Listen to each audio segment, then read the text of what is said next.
So we are back, Black Gems Dive In for season 4, episode 1. It's so great to be back in the studio.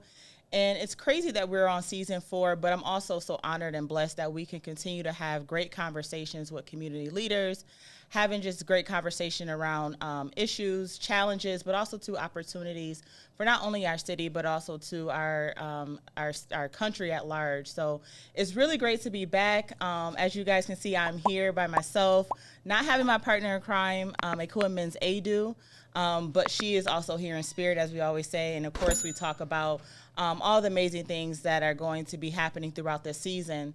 So we are kicking off our season again, episode 1, season 4, with the Chief Diversity Officer for the City of Buffalo, Chantele Thompson. Thank you for being here today. Thank you for having me. Yes. So we will have some great conversation just about your role as a whole. What brought you to this role, what excites you, some of the challenges and opportunities, and then we'll always end with our gem of the day. So we'll just have a great conversation here today. I'm looking forward to it. All right. So as we always say, we'll dive right in. So Byron Brown was quoted saying that you have experience and expertise to lead the city's diversity, equity, and inclusion initiatives. So tell us about your professional journey, what led you here, and some of the career opportunities that led you into the position that you are today. Yeah, so I think it's a longer story that goes well beyond my professional career. Being a daughter of the city of Buffalo born and raised, I attended Canisius College for my undergraduate career.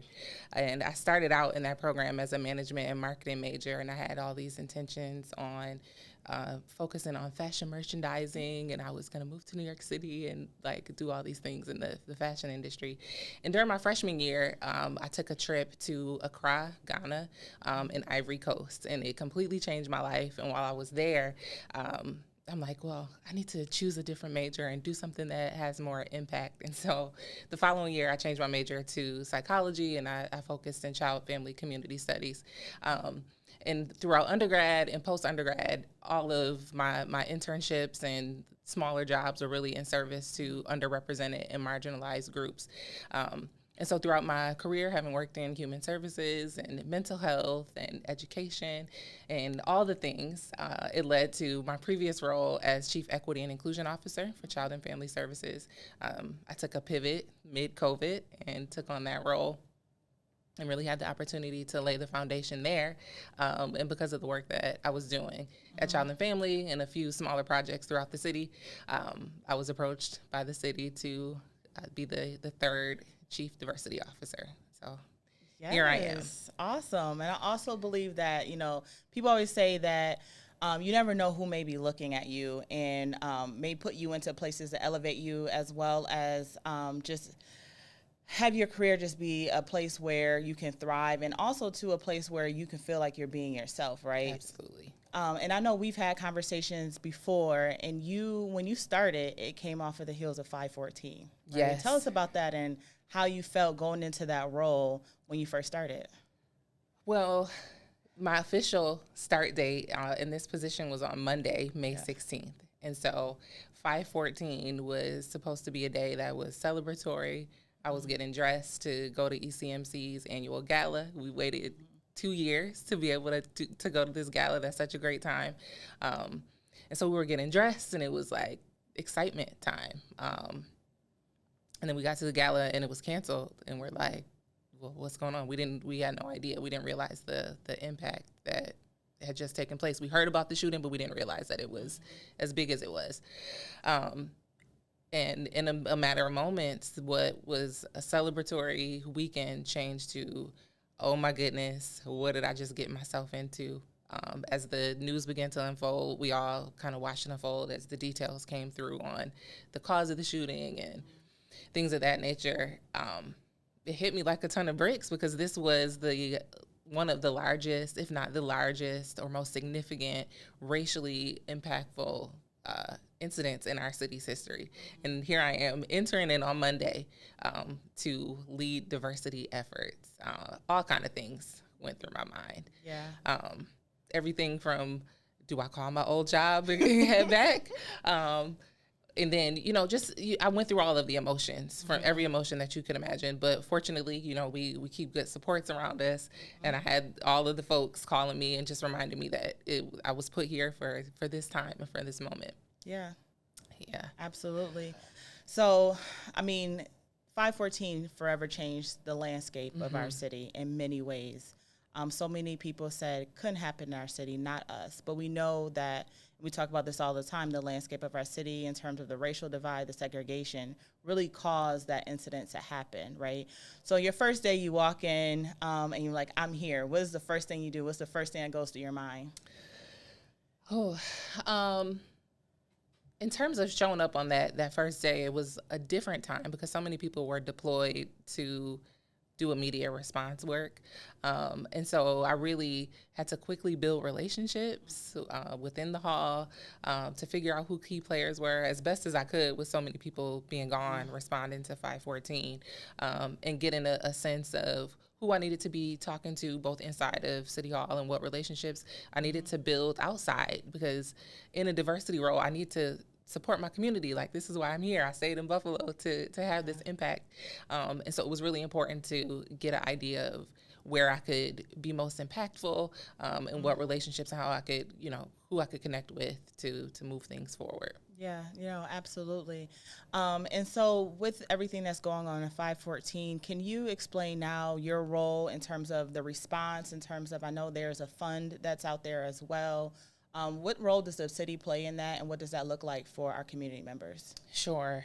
So there's a lot of ways that the city has to support the work that's going forward. When you think some of the more practical things that were going on Jefferson during that time, the police department is deployed, and fire, and sanitation, because there was all of the free giveaways and the tents and all kinds of activity happening. And I don't know that people can really appreciate how city services are deployed above and beyond what they normally would do. And so supporting like the immediate functions during that time.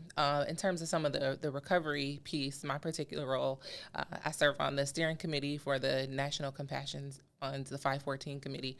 And so the National Compassion Fund is an organization, a nonprofit organization that helps to distribute the funds and to design policy after mass casualties.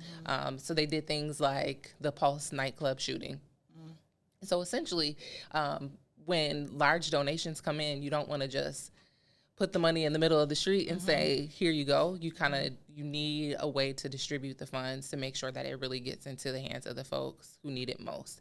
And they call on a steering committee that's reflective of the community that they serve. And so various leaders throughout our city, folks from every racial demographic, all the major organizations, community representation, to sit down and look at policy and make sure that we are approaching this in an equitable way to make sure that people who were most impacted by the tragedy receive the funds.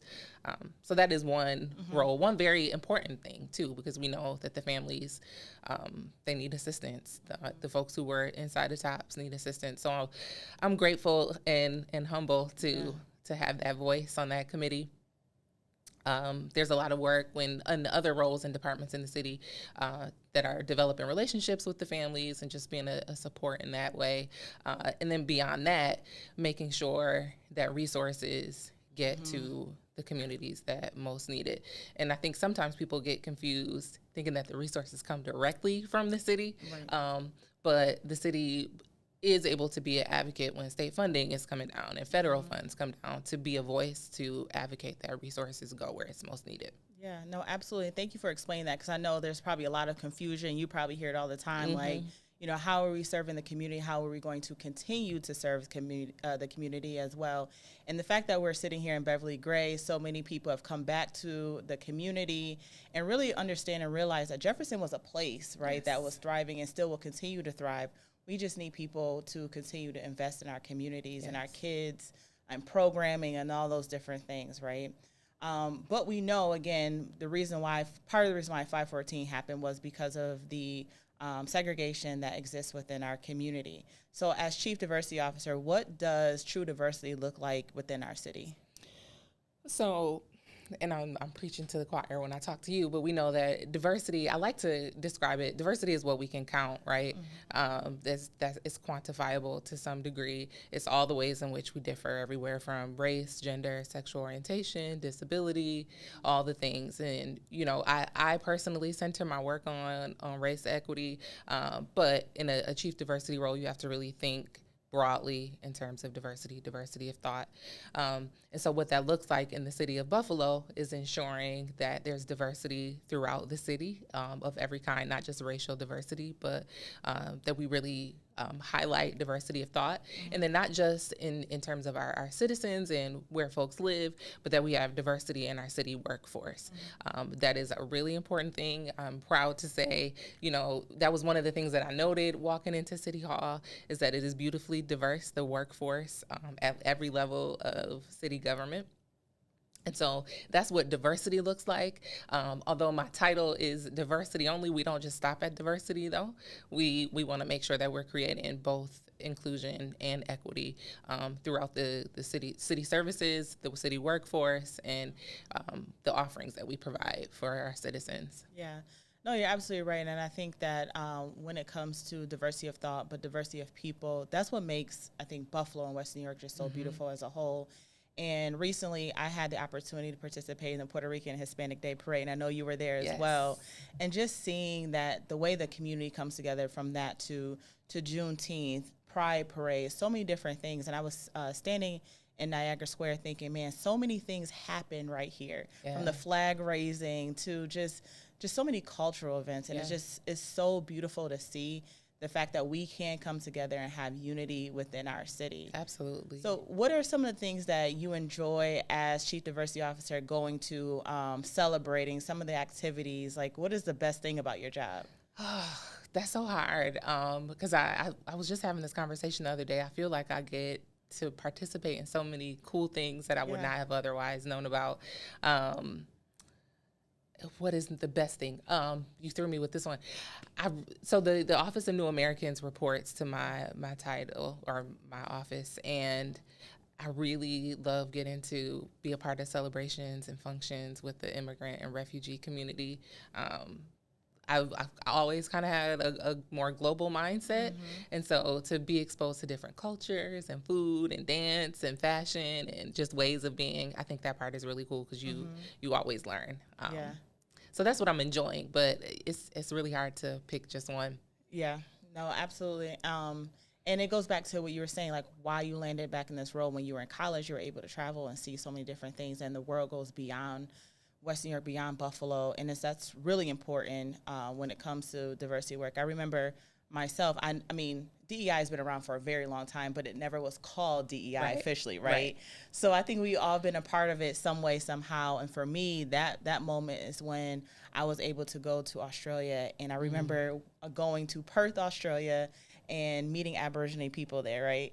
And they were saying, oh my gosh, my Black people. And I'm like, oh my God, we see each other. Like, we see each other, right? But being able to just, walk with them among the bush and seeing how they live and eat and socialize and communicate is something for me that was life-changing. It is. And I think it's a moment where you're like, I'm born to do this. This is something, like, we know it gets challenging, right? Yes. Like, there's moments you wake up, you're like, why am I doing this? Oh my gosh. But we know that when you create something like just having a beautiful city, and when you create, unity and community, that's how you ultimately thrive. Absolutely. Right? And at Cool 9, we talk about that all the time. So, we talk about, obviously, DEI on the surface, what it looks like, but how do you use evidence-based metrics to drive your practices and inform what you do? Sure. So aside from city work, my approach to diversity work, and you know this, is really how diversity, equity, and inclusion impacts the bottom line, right? Like we're trained to approach it that way. We know that there are outcomes both on the workforce side and, if it's a business, on whatever product you're providing or whatever service you're providing. For nonprofits, it's whatever the outcomes are for the lives that you're serving. we know that when you create diverse and equitable and inclusive spaces, your business, organization, and now city, that's the place where people want to be. You can retain folks when it's a place where people feel welcomed and supported and that they have what they need to fully participate. And so those are always benchmarks for me.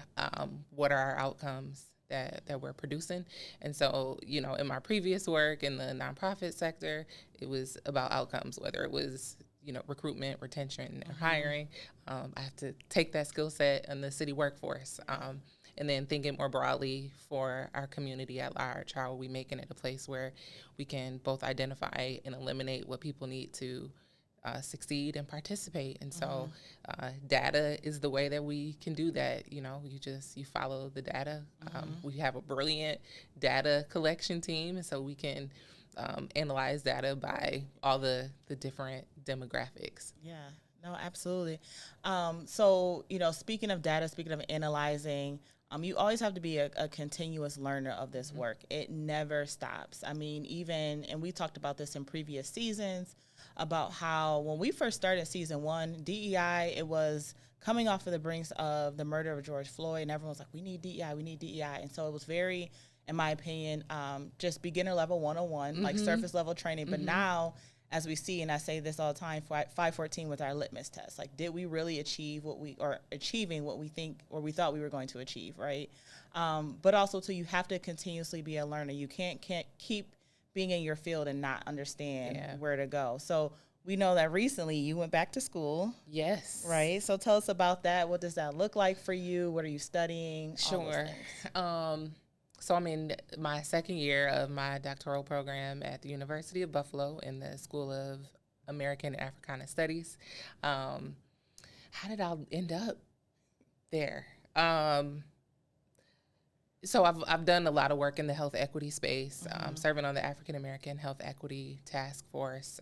And I think I initially started with some conversations with folks who served on the Health Equity Task Force and are also faculty at the university, and started having conversations about what potential programs look like. And so I dabbled in some of the graduate level courses in the School of Public Health, and I did a health equity micro-credential. And although I'm still very passionate about health equity, I understood that my interests were a bit broader than just focusing on health equity. I think that's a very important piece, but you can't get to health equity without addressing all the other social determinants. And so I just saw it as an opportunity to kind of think about cultural things more broadly. I had more questions than I had answers, questions that led to more questions. And so just through research and conversation, I found my home at the School of Africana and American Studies. The rest is history. So I'm really excited. So let me ask you, where do you find time? I don't. No, I was just having this conversation the other day. I'm just really intentional about how I spend my time. This is a learned skill, so I say a lot of no. If it's not related to my son, to my full-time job, to working on research, or taking care of myself, like you just have to learn how to say no. And I live by my calendar, and I have to schedule my friends a month or two out sometimes, and that's just get it done. But it's for the work. So I appreciate you saying that too, about like scheduling sometimes friends a month or two out. I feel guilty sometimes when I say that, like, hey, get at me next month, right? I stop feeling, don't. I feel, so we talk about this all the time, like Akua and I, or even just, friends on the side. We talk about just balancing and what does that look like, because being in the DEI field, of course, is very hard, right? Because you're also trying to better someone else's life while sometimes being affected by some of the practices and policies that's out there as well. So having that balancing act with a family and just taking care of you and self-care and self-love, right, is definitely a priority. So what does self-care and self-love look like for you? Oh, it looks like so many things. It looks like scheduling a do-nothing day. Like me and my son, we it's time. We need a do-nothing day. And so we will put it on the calendar, and we will do nothing but whatever we want. Eat snacks and binge stuff. Self-care, it looks like making sure I'm moving and working out. It looks like I'm scheduling time to laugh. So if it's Really a comedy important. show or watching like goofy stuff on TikTok, Yes. It's a number of things. It goes well beyond, as you know, like the massages and the facials and all that. I have to keep my nails done and stuff because I'm in the public eye, but that I would prefer not to Right. do, like, that stuff makes me anxious. So, you know, it's just doing things that give me joy and I love bring it. me peace. Absolutely love it. I love it. So we're sitting in the Beverly Gray exchange. The exchange at Beverly Gray. Mm-hmm. Yes. And its grand opening, re-grand opening was last week. And some of us were able to come and just enjoy the community, enjoy the wonderful artists that were here. This past month, we were able to get some gems from some business owners, Black-owned business owners. And Jamil Cruz, our producer, was also one of the panelists as well, dropping some gems and some bombs. I wish we had, yeah, right. But dropping some great gems there. But being here and being able to be in the studio and a part of the community right next to Tops as well, off of Jefferson, what does that mean to you, especially now as Chief Diversity Officer? So it means a couple things. I know that one of our boss ladies, Deputy Mayor Crystal Rodriguez Dabney, played a really essential role in the opening of the Beverly Gray, the exchange at Beverly Gray. And I admire her work so much as being the inaugural Chief Diversity Officer. So it's an honor to be in a space where, you know, she laid the foundation. But it really takes on a personal meaning. Last week, I had the pleasure of bringing my son back to the space. He's a creative / techie. And so to allow him to see these Black creatives that are earning by way of their gifts and their skills, he has a new interest in photography. He's really actually very skilled, right? And he decided that he wants to start a photography business. And so I introduced him to Derek Parson, the executive director here. I call him DAP. I introduced him to DAP. He told him he had to pitch him his idea. So he wanted to talk to Mr. Parson and tell him what his business plans were for his photography business. And Derek had the opportunity to really just pour into him for about 5 minutes and give him some feedback, and they're going to connect. And then he had a chance to meet with another young man who was also a photographer and learn tips and like look at his work.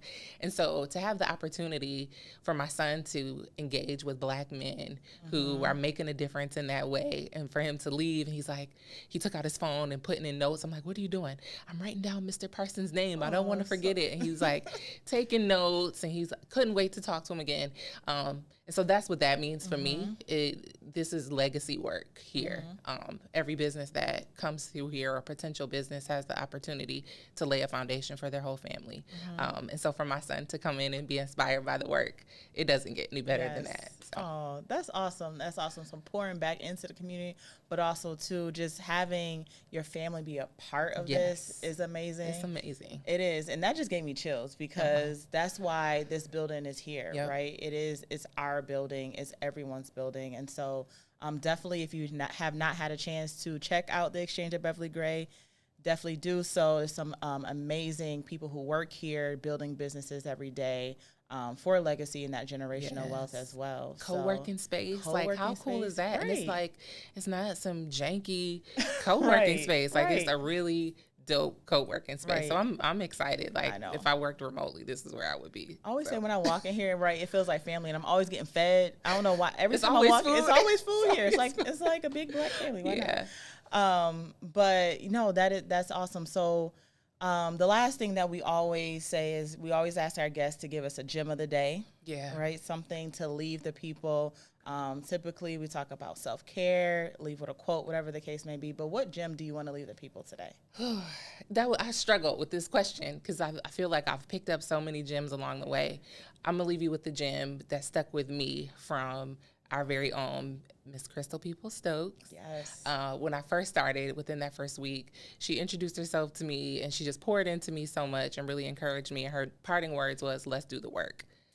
And I was just like, that was so powerful. It was so simple, but it was like, yes, let's do this work.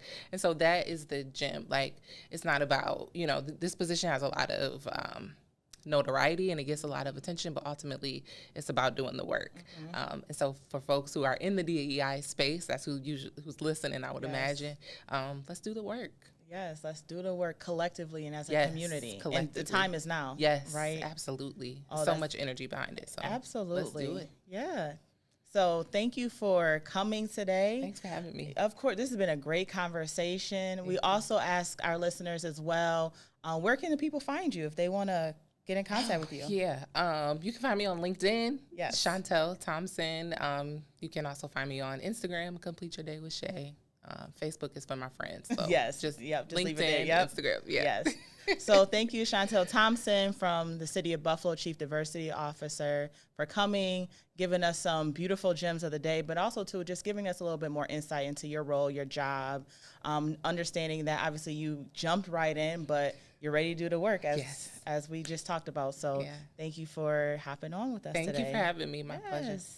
All right. So that is season 4, episode 1, and thank you for listening.